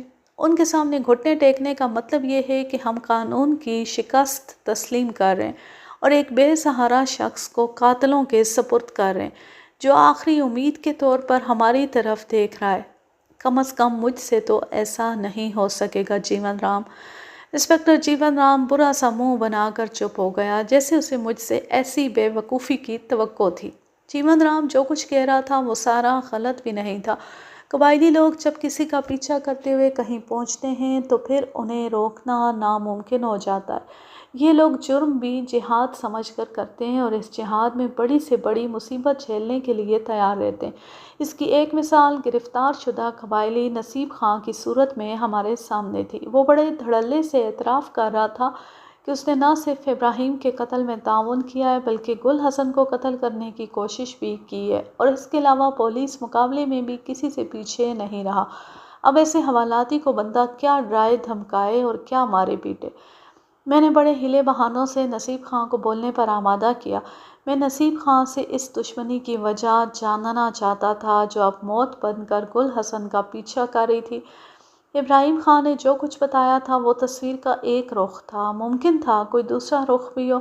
نصیب خان ٹھنڈے ٹھار حوالات میں گرم چادر کی بکل مارے پرالی پر بیٹھا تھا۔ اس کے دائیں رخسار پر ایک نیل گوں بہار نظر آ رہا تھا اور اس غبار میں سے تھوڑا تھوڑا رسنے والا خون بلب کی زرد روشنی میں چمک رہا تھا۔ ابراہیم کے گھر میں نے نصیب خان کے چہرے پر ریوالور سے ضرب لگائی تھی اور یہ نیل گوں بہار اسی ضرب کی نشانی تھی۔ نصیب خان نے میرے سوالوں کے جواب میں جو کچھ بتایا وہ اس طرح تھا۔ تقریباً 1.5 برس پہلے ایک معمولی بات پر گل حسن اور موسیٰ زئی کے نوجوان اکبر میں جھگڑا ہو گیا تھا۔ اکبر ایک کھاتے پیتے شخص کا بیٹا تھا اور ان لوگوں نے گھوڑے وغیرہ پال رکھے تھے۔ ایک روز اکبر کا ایک گھوڑا گل حسن کی بستی میں آ گیا اور وہاں ایک غریب کوچبان نظر خان کی گھوڑی سے مل گیا۔ کسی غریب کوچبان کی گھوڑی یوں گابھن ہو جائے تو اس کے گھر میں فاقوں کی نوبت آ جاتی ہے۔ نظر خان کے سر پر بھی مصیبت کا پہاڑ ٹوٹ پڑا۔ وہ فریاد لے کر اکبر کے باپ کے پاس گیا، لیکن بجائے اس کے کہ نذر محمد کی کوئی مالی امداد کی جاتی، اسے برا بھلا کہہ کر وہاں سے نکال دیا گیا۔ چند روز بعد بستی کے لڑکوں میں یہی بات ہو رہی تھی کہ اکبر خان بھی مشکی گھوڑے پر سوار وہاں پہنچ گیا۔ گل حسن نے کوئی بات کی جس پر اکبر آگ بھگولا ہو گیا اور اس نے کہا کہ نذر خان کی گھوڑی تھی، تمہاری کچھ لگتی تو نہیں تھی؟ گل حسن بپھر کر اپنی جگہ سے کھڑا ہو گیا اور وہ دونوں گتھم گتھا ہو گئے۔ اکبر خان کے ہاتھ میں رائفل تھی۔ گل حسن یہ رائفل چھیننے کی کوشش کر رہا تھا۔ اسی کوشش میں رائفل چل گئی اور گولی اکبر کے سینے میں لگی اور وہ وہیں گر کر ٹھنڈا ہو گیا۔ گل حسن مقتول اکبر کے گھوڑے پر سوار ہو کر نکل بھاگا۔ اسی روز شام کو موسیٰ زائی کا جرگہ بیٹھا اور اس میں فیصلہ ہوا کہ گل حسن کو جلد سے جلد تلاش کر کے انجام تک پہنچایا جائے۔ اس کے بعد نصیب خان نے جو کچھ بتایا وہ میں اس سے پہلے ابراہیم خان سے سن چکا تھا، یعنی موسیٰ زائی کے سردار کا ابراہیم سے ملنا اور اس سے کہنا کہ وہ اپنی بیٹی کا رشتہ گل حسن سے نہ کرے کیونکہ اسے جلد ہی قتل ہو جانا ہے۔ ابراہیم کا 4 مہینے انتظار کرنا اور پھر بیٹی کے ہاتھ گل حسن کے ہاتھ میں تھما دینا وغیرہ وغیرہ۔ اس روداد کے آخر میں نصیب خان نے یہ انکشاف بھی کیا کہ گل حسن کو قتل کرنے کے لیے کم از کم 20 افراد امرتسر میں داخل ہو چکے ہیں۔ اس کے علاوہ بھی جتنے لوگوں کی ضرورت ہوگی وہ 2 دن کے اندر اندر کرم ایجنسی سے یہاں پہنچ جائیں گے۔ اس نے کہا کہ گل حسن کا مسئلہ پورے قبیلے کا مسئلہ بن چکا ہے اور ہر شخص یہ چاہتا ہے کہ گل حسن کا قصہ اب جلد پاک ہو۔ نصیب خان جو کچھ بتا رہا تھا وہ بہت لرزہ خیز تھا۔ اپنی 10 سالہ سروس کے دوران پہلی بار میرے دل میں ایک مایوسی سی ابھرنے لگی، جیسے واقعی ہم گل حسن کے لیے کچھ نہیں کر سکتے اور قاتلوں کے ہاتھوں عین جوانی میں زندگی سے محروم ہونا گل حسن کا مقدر ہے۔ میری نگاہوں میں سمر کی روتی بلکتی صورت ابھری اور اس کا وہ سوال میرے کانوں میں گونجا جو اس نے میرے کمرے میں بیٹھ کر مجھ سے کیا تھا۔ انسپکٹر صاحب، ہم کو ایک بات بتائیں، کیا پولیس میں اتنا طاقت نہیں کہ وہ ایک شخص کا جان بچا سکے؟ کیا کسی میں اتنا ہمت نہیں کہ ایک مجبور و بے سہارا شخص کو مارنے والوں سے چھڑا سکے؟ کیا یہ ملک، یہاں کا حکومت، یہاں کا بڑا بڑا افسر لوگ سب بے بس ہیں؟ پارا چنار سے ابراہیم کے وارث آئے اور اس کی لاش لے کر واپس چلے گئے۔ وہ گل حسن اور سمر دونوں سے سخت خفا محسوس ہوتے تھے، خاص طور پر گل حسن ان کے نزدیک زیادہ قابل صد نفرت تھا۔ وہ اپنی دشمنی ان کے خاندان میں لے آیا تھا اور دشمنی بھی ایسے طاقتور دشمنوں سے جن کے سامنے پیش جانی بہت مشکل تھی۔ 3-4 روز بعد میں گل حسن اور سمر سے ملا۔ وہ دونوں بے حد افسردہ اور لاچار نظر آتے تھے۔ میں نے ان کی ڈھارس بندھائی اور گل حسن کو مشورہ دیا کہ اس کے لیے یہاں شدید خطرہ ہے۔ وہ مناسب سمجھے تو میں ان دونوں کو کسی محفوظ مقام تک پہنچانے کا بندوبست کر سکتا ہوں۔ وہ افسردگی سے بولا، کہاں جائیں گے جناب؟ میں نے تہیہ کر لیا ہے کہ اب بھاگوں گا نہیں۔ موت آنی ہے تو آ ہی جانی ہے، کہاں تک پیچھا چھڑاؤں گا اس سے؟ آپ اگر کر سکتے ہیں تو مجھ پر ایک مہربانی کریں، مجھے پستول یا رائفل کا لائسنس بنوا دیں۔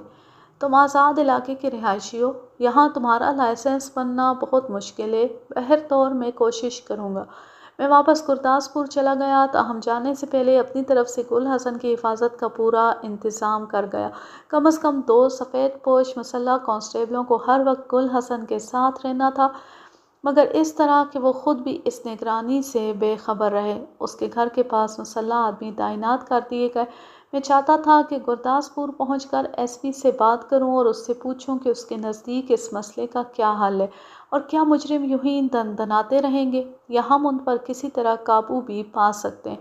میں بلال شاہ کو بھی امرتسر ہی چھوڑ آیا تھا۔ امرتسر رہ کر ایک تو وہ اپنی بیوی کو منا سکتا تھا، دوسرے گل حسن کے حالات پر بھی نگاہ رکھ سکتا تھا۔ بلال شاہ 2 ہفتے بعد گرداسپور پہنچا۔ وہ بیوی کے ساتھ ساتھ اہم اطلاعات بھی لایا تھا۔ بیوی کو پیغام محبت تو اس نے رات کو ہی پہنچانا تھا، بہرحال مجھے اطلاعات پہنچانے کے لیے وہ دوپہر کو ہی تھانے آ گیا۔ اس نے کہا، خان صاحب میری تو سمجھ میں کچھ نہیں آ رہا، یوں لگ رہا ہے کہ موسیٰ والوں سے گل حسن کی خفیہ کوئی بات ہو گئی ہے، یا پھر یہ سارا معاملہ یہ فراڈ ہے۔ کیا فراڈ نظر آیا ہے تمہیں؟ وہ اپنے بہرے کان میں انگلی گھماتے ہوئے بولا، کوئی خاص بات تو نہیں ہے جی، لیکن کبھی کبھی کچھ عجیب سا لگتا ہے۔ مثال کے طور پر یہ دیکھیں کہ 6-7 روز تک تو گل حسن بالکل گمسم رہا ہے، نہ کہیں آیا گیا ہے، نہ کسی سے بات کی ہے، مگر کل ایک دم میاں بیوی کے موڈ بدلے ہوئے نظر آ رہے تھے۔ وہ دونوں شاپنگ کے لیے نکلے، گھوم پھر کر امرتسر کی سیر کی۔ خوب گھوم پھر کر امرتسر کی سیر کی۔ انہیں معلوم نہیں تھا کہ ان کی نگرانی ہو رہی ہے، لہٰذا وہ آزادی سے پھر رہے تھے۔ جس شخص کو ہر گھڑی کسی اندھی گولی کا خطرہ ہو، وہ یوں موج میلہ کیسے کر سکتا ہے؟ انہوں نے کمپنی باغ کی سیر کی، پھر جلیانوالہ باغ دیکھنے گئے۔ واپسی پر انہوں نے ہربنس روڈ سے نان چھولے کھائے اور رکشے پر بیٹھ کر نہر کے ساتھ ساتھ سفر کرتے ہوئے واپس گھر پہنچے۔ یہ ساری باتیں مجھے کانسٹیبل قدرت اللہ نے بتائی ہیں۔ اس میں کوئی ایسی عجیب بات تو نہیں؟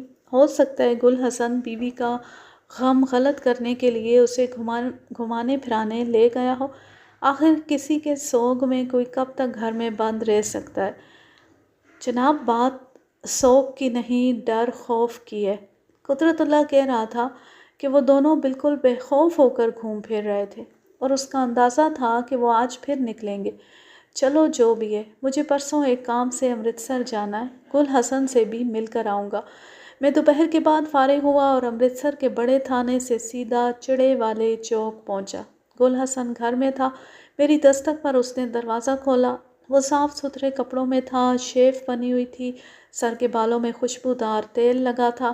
مجھے دیکھ کر وہ ذرا سا چونکا، پھر جلدی سے آگے بڑھ کر ہاتھ ملایا۔ کسی اندرونی کمرے سے ریڈیو بجنے کی مدھم آواز آ رہی تھی۔ گل حسن نے جلدی سے اندر جا کر پہلے ریڈیو بند کیا، پھر میرے لیے بیٹھک کا دروازہ کھولا اور مجھے اندر لے گیا۔ رسمی گفتگو کے بعد میں نے پوچھا، بڑے تیار شیار ہو، کہیں گئے ہوئے تھے؟ ہاں جی، بڑی عید آ رہی ہے نا، میری گھر والی نے اور تو کوئی تیاری نہیں کی، بس ایک جوڑا رنگنے کے لیے دیا ہوا تھا، وہ لینے بازار گئے تھے۔ کیا بات ہے، آج کل تم دونوں بازار وغیرہ بہت جا رہے ہو۔ 2-3 ہفتے پہلے تک تو تمہیں گھر میں بھی بہت فکر مندی رہتی تھی۔ میرے لہجے نے اسے ٹھٹکا دیا۔ اس نے بڑے غور سے میری آنکھوں میں دیکھا، پھر ایک دم اس کے چہرے سے بشاشت رخصت ہو گئی اور وہ رنجیدہ نظر آنے لگا، اتنا رنجیدہ کہ میں خود حیران رہ گیا۔ مجھے لگا کہ ابھی اس کی آنکھوں میں آنسو امڈ آئیں گے۔ وہ گمبھیر لہجے میں بولا، شاید آپ مجھ پر کسی طرح کا شک کر رہے ہیں۔ شک کی بات نہیں، جو سوال میرے ذہن میں ابھرا ہے میں نے اس کا جواب تم سے مانگا ہے، اور وہ بھی اس لیے کہ میں دل سے تمہاری بہتری چاہتا ہوں۔ گل حسن کچھ دیر خاموش رہا، لگتا تھا شدید تذبذب میں ہے۔ پھر وہ اٹھا اور اس نے بیوی کو پشتو میں کچھ کہنے کے بعد بیٹھک کا دروازہ اندر سے اچھی طرح بند کر دیا۔ میرے سامنے بیٹھ کر بے حد بوجھل اور تھکے لہجے میں بولا، انسپکٹر صاحب میں آپ سے ایک بات کرنا چاہتا ہوں اور امید کرتا ہوں کہ اسے آپ اپنے تک ہی رکھیں گے۔ میں تمہاری امید پر پورا اترنے کی کوشش کروں گا۔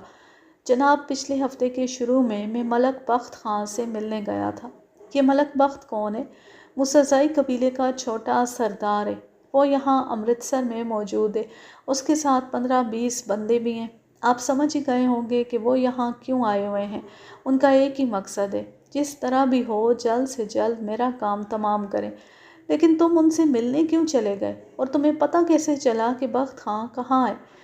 مجھے ایک خاص بندے کی زبانی پتہ چلا تھا کہ ملک بخت فلاں ہوٹل میں ٹھہرا ہوا ہے، اور اس سے ملنے میں اس واسطے گیا تھا کہ اس کے سوا میرے پاس کوئی چارہ نہیں تھا۔ یہ بات اب طے ہے کہ وہ لوگ میرا پیچھا نہیں چھوڑیں گے۔ اگر میرا قبیلہ ساتھ دیتا تو پھر اور بات تھی، لیکن اب مجھے گھیر کر مار لینا ان کے لیے کوئی مشکل بات نہیں۔ میں نے بہت سوچ سمجھ کر فیصلہ کیا ہے کہ خواہ مخواہ بھاگے پھرنے اور اپنے ساتھ ساتھ گھر والی کی زندگی بھی خطرے میں ڈالنے کا کوئی فائدہ نہیں۔ میں نے ملک بخت سے کہا کہ دیکھو، میں خود چل کر تمہارے پاس آ گیا ہوں، اس لیے اس بات پر بھی یقین رکھو کہ میں اپنے وعدے کا پاس کروں گا۔ میں تم سے وعدہ کرتا ہوں کہ ٹھیک 1 ماہ بعد خود کو تمہارے حوالے کر دوں گا۔ ملک بخت نے میری بات مان لی ہے۔ یہی وجہ ہے کہ اگلے 15-20 دن تک مجھے اپنے دشمنوں کی طرف سے کوئی خطرہ نہیں۔ ممکن ہے کہ وہ میرے ارد گرد موجود ہوں، لیکن مہلت ختم ہونے تک وہ مجھے کہیں گے کچھ نہیں۔ میں نے دیکھا گل حسن کی آنکھوں میں آنسو چمک رہے تھے۔ وہ بولا، انسپکٹر صاحب، آپ کو اندازہ نہیں کہ قبائلی دشمنی کتنی خطرناک ہوتی ہے۔ اس معاملے میں ہم لوگ بالکل جنونی ہوتے ہیں۔ یہی وجہ ہے کہ ہمارے علاقے میں بے شمار ہتھیار اور گولہ بارود ہونے کے باوجود بہت کم قتل ہوتے ہیں۔ لوگ جانتے ہیں کہ کسی کو نقصان پہنچا کر وہ خود بھی بچ نہیں سکیں گے۔ میں بھی یہ بات اچھی طرح جانتا تھا اور میں ایسا بندہ نہیں تھا کہ کسی کی جان لے لیتا۔ پتہ نہیں قدرت کو کیا منظور تھا کہ میرے ہاتھوں یہ کام ہو گیا۔ وہ اپنے کیے پر بہت پشیمان نظر آ رہا تھا۔ یقیناً اس کا یہ خیال تھا کہ جو 6 دوسری جانیں گئی ہیں ان کا سبب بھی وہ خود ہے۔ بیٹھک میں کچھ دیر گمبھیر خاموشی طاری رہی۔ پھر میں نے کہا، تمہارا کیا خیال ہے؟ ان 15-20 دنوں میں حالات بہتر ہو جائیں گے؟ سوال ہی پیدا نہیں ہوتا جناب، اور میں نے یہ مہلت اس امید پر نہیں لی۔ میں تو چاہتا تھا کہ… ایک دم اس کی آواز بھرا گئی۔ اس نے آنکھیں پھیلا کر آنسو پیتے ہوئے کہا، جب سے بیاہ ہوا ہے میں نے بیوی کو ایک دن کے لیے بھی خوش نہیں دیکھا۔ جس دن سے میرے پلے بندھی ہے وہ روتی رہی ہے۔ میں اس کے آنسو پوچھنا چاہتا ہوں۔ یہ چاہتا ہوں کہ جہاں اسے اتنے دن روتے دیکھا ہے، چند دن خوش بھی دیکھ لوں۔ اور پھر اچانک وہ کچھ کہتے کہتے چپ ہو گیا، جیسے روانی میں کوئی ایسی بات اس کے منہ سے نکلنے لگی تھی جو وہ نکالنا نہیں چاہتا۔ اس کے چہرے پر حیا کی مدھم سرخی پھیلتے دیکھی۔ کیا بات ہے، چپ کیوں ہو گئے؟ 8-10 روز میں مجھے پتہ چل جائے گا کہ میری بیوی امید سے ہے یا نہیں۔ ایک دم مجھے اس نوجوان پر شدت سے ترس آنے لگا۔ وہ اس پرندے کی طرح تھا جسے عین بہار میں چمن چھوڑنے کا حکم مل رہا تھا۔ ایک پردیسی کی طرح وہ ہر شے کو اوپری نگاہ سے دیکھنے پر مجبور تھا۔ میں اس کا درد اچھی طرح محسوس کر رہا تھا۔ ہر انسان کی طرح اس کی خواہش تھی کہ اس دنیا میں اس کا نام و نشان باقی رہے۔ وہ مر بھی جائے تو کوئی اس کا نام لینے والا یہاں ہو۔ خود کو اپنے قاتلوں کے حوالے کرنے سے پہلے وہ اپنی بیوی کو امید سے دیکھنا چاہتا تھا، اور اگر اس کی خواہش پوری ہو جاتی تو شاید موت کا غم اس کے لیے آدھا رہ جاتا۔ اب تمام صورتحال میرے سامنے کھل گئی تھی۔ وہ تفریح جو گل حسن کر رہا تھا تفریح نہیں تھی، وہ جشن مرگ تھا۔ وہ ایک ٹمٹماتے چراغ کی آخری لو تھی۔ میں نے گل حسن سے پوچھا، تمہاری بیوی یہ نہیں کہتی کہ باہر گھومنے پھرنے میں تمہارے لیے خطرہ ہے؟ میں نے اس سے جھوٹ بول رکھا ہے۔ اسے کہا ہے کہ ملک بخت سے میری بات ہو گئی ہے اور امید ہے کہ صلح صفائی ہو جائے گی۔ اور تمہاری بیوی نے یقین کر لیا ہے؟ یقین کا تو پتہ نہیں جی، لیکن وہ پہلے کی طرح پریشان نہیں رہی۔ اب اس کی طبیعت بھی کافی بہتر ہے۔ میں نے سگریٹ کا ایک گہرا کش لے کر دھواں فضا میں چھوڑا اور گل حسن کی آنکھوں میں دیکھتے ہوئے کہا، اس وقت اس بیچاری کی طبیعت کا کیا بنے گا جب وہ شام کو دہلیز پر بیٹھ کر تمہارا انتظار کرے گی اور پھر اسے پتہ چلے گا کہ تمہاری خون میں لت پت لاش فلاں چوراہے میں پڑی ہے۔ گل حسن نے سر جھکا لیا۔ اس کے پاس اس سوال کا کوئی جواب نہیں تھا، اور حقیقت میں یہ سوال اس سے پوچھا ہی نہیں جانا چاہیے تھا۔ یہ سوال مجھ سے پوچھا جانا چاہیے تھا، اور ہر اس شخص سے پوچھا جانا چاہیے تھا جو قانون کی بالادستی کا ذمہ دار تھا۔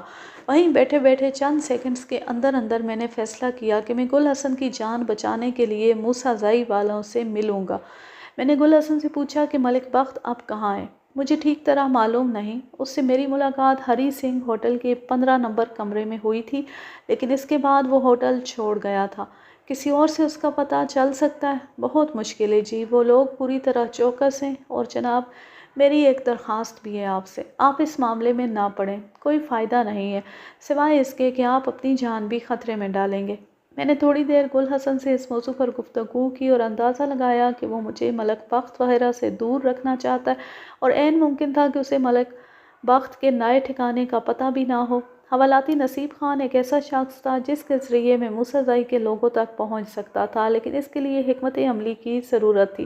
سختی سے یہ مسئلہ حل ہونے والا نہیں تھا۔ سوچ بچار کے بعد میں نے نصیب خان کو چھوڑنے کا فیصلہ کیا، لیکن اس طرح سے کہ نصیب خان کو اصل بات کا پتہ نہ چلے، وہ یہ نہ سمجھے کہ اسے رہا کیا گیا ہے، بلکہ یہ خیال کرے کہ وہ تھانے سے نکل بھاگا ہے۔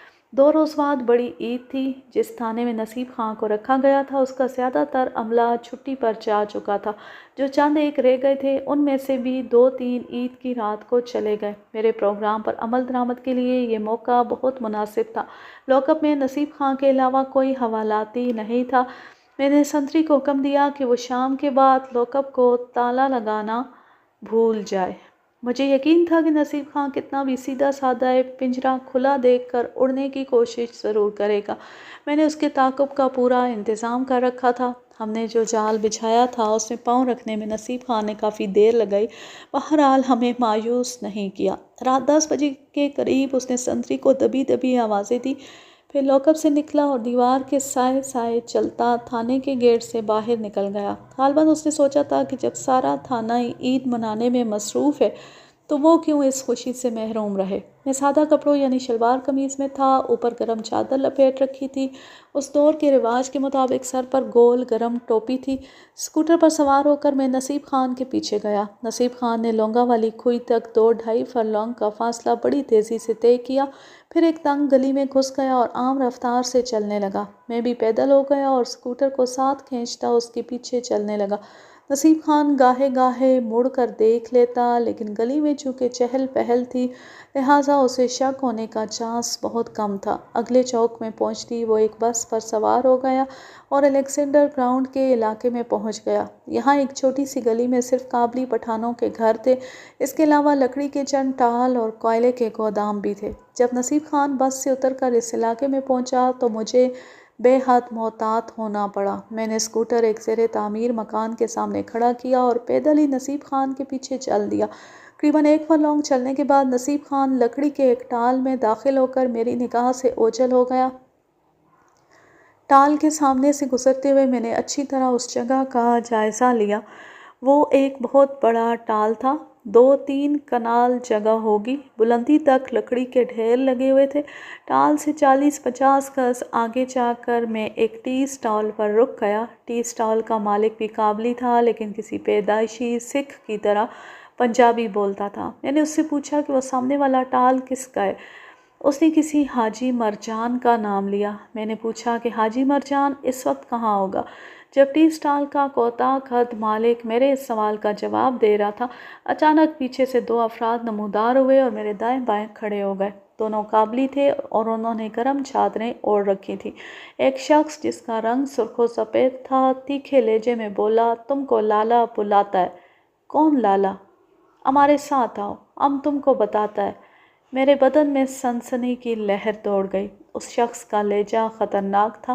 یہ لہجہ بتا رہا تھا کہ مجھ سے درخواست نہیں کی جا رہی بلکہ حکم دیا جا رہا ہے، اور حکم دینے والوں نے حکم پر عمل کروانے کے لیے ضروری انتظام بھی کر رکھا ہے۔ یقینی بات تھی کہ گرم چادروں کے نیچے آتشی ہتھیار موجود تھے۔ دفعتاً مجھے احساس ہوا کہ تنِ تنہا اس بستی میں آ کر میں نے غلطی کی ہے۔ نصیب خان اتنا بے خبر نہیں تھا جتنا میں نے اسے سمجھ لیا تھا، اور راستے میں تعاقب سے خبردار ہو گیا تھا، اور اب اس کی نشاندہی پر چادر پوش قبائلی میری خبر لینے پہنچ گئے تھے۔ میں نے چند لمحے سوچا اور پھر دونوں افراد کے ساتھ چل دیا۔ وہ مجھے اپنے درمیان لے کر حاجی مرجان کے ٹال میں داخل ہوئے اور لکڑیوں کے بڑے بڑے انباروں سے گزار کر نیچی چھت والے ایک کشادہ کمرے میں لے آئے۔